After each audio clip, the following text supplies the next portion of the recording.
Hello, it's Dina.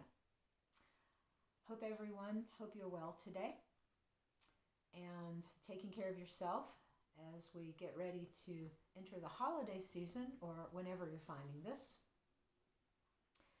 Today I'd like to talk about trying to distance ourselves from abusive or neglectful family members, particularly parents, maybe children, spouses, not so much in this video, but more about maybe your family, your sisters, brothers, people that you might find yourself having to make decisions about as you move forward in this moment. And you're tempted to take care of yourself and you say, I'm just not going to engage that person. I've just decided I'm going to cut that person off. I'm not going to have any contact with that person anymore. And so in this video, I want to talk about why that's not really a good idea, why it probably won't work in the long run.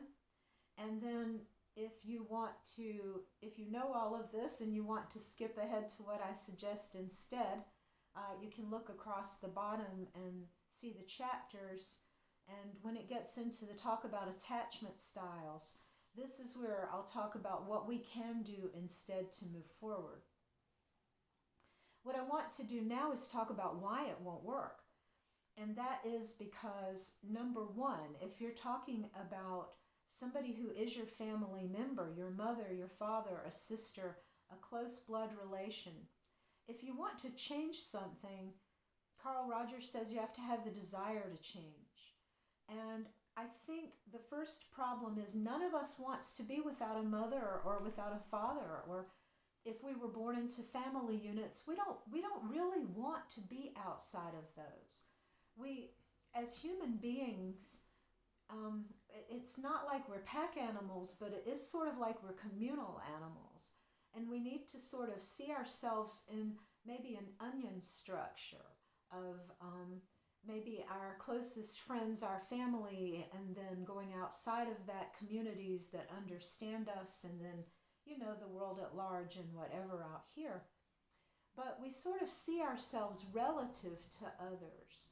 And so to try to cut off a very, very close family member really just, very few people have the desire to do that. Now, if you do have the desire to do that, you need a safe space to change in. That means that you need to be able to not see that other person, and you need to be able to be sure that that person is not going to contact you in a space that would put you at risk, like at work, they're going to call you up out of the blue or something like that. And so this kind of thing, it can be very triggering. If you're trying to cut someone off, you need to make a backup plan for how you're going to establish your own boundaries if they cross the line of trying to come back to deal with you. And finally, you might not be able to change because you need replacement relationships for whatever it is you're trying to cut off. And this can be tricky because, you may have developed some negative connections between a role of a relationship and a behavior. Let's say you grew up and your mother would smack you. You may sort of feel that unless somebody smacks you, they don't love you enough to stop you from doing something. Now think about how dangerous that can be, that kind of thinking. So you have to look at the connections that you've made in your mind, and you have to go beyond what people tell you is socially acceptable. You have to think about the environment you were actually brought up in, because you can't deny a reality just because your teachers and the social worker or the neighbors or me or somebody else on YouTube might judge or criticize you because you were a child in a dangerous environment. So Be careful about the way that you are thinking in black and white terms about being able to just cut yourself off. You say, well, if I define this as an abusive person in my life, that will make it easier for me to turn my back on them. Not necessarily.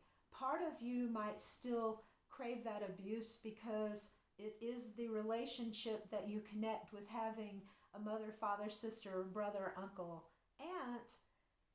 That one is now connected to that. And so you might find yourself wanting to reach out and get some of whatever that is from that person again. So it's not easy. But what you might do instead of trying to just completely cut people out of your life is you might think about keeping them at a distance.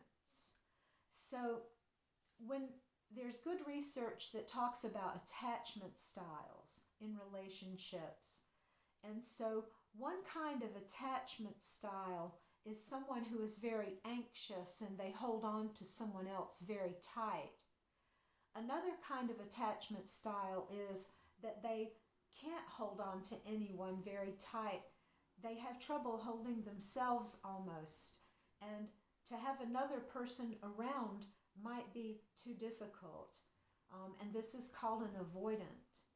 And then you have someone attachment that is sort of in the middle where they really, really will chase this person if they're walking away, but as soon as this person shows love or interest or whatever, now they are running away.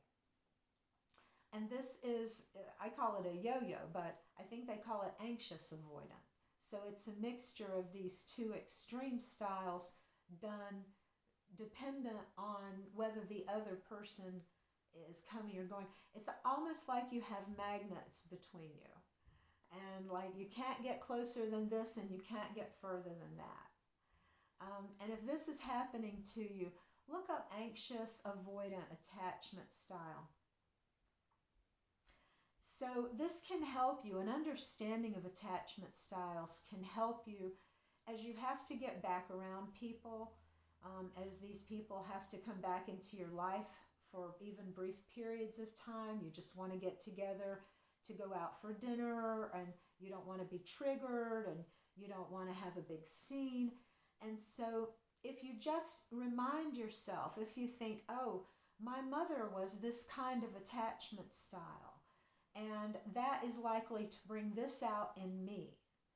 And so now, if you see your parent is like chasing you for information, and you see yourself running away, you're a grown-up now. You don't have to run. You can just stop and you can say, Mom, I appreciate that you're trying to catch up with me.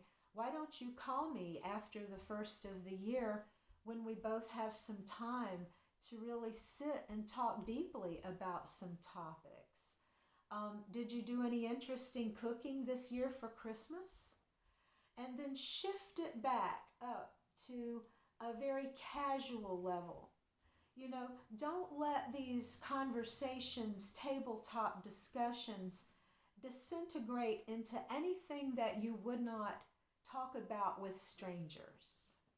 Allow yourself to maintain this distance and allow yourself to recognize someone might be trying to pull you in or might be trying to push you away, but you don't have to play this game. You can be here, and they can move as they like, and it doesn't have to impact you. You can set your own boundaries and be in control of your own behaviors. So, you say, that's easy for you to say, both your parents are dead. You're right.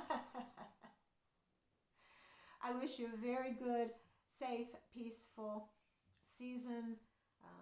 Take care, and questions, comments, wild screams of protest, leave them in the section below as always. See you soon.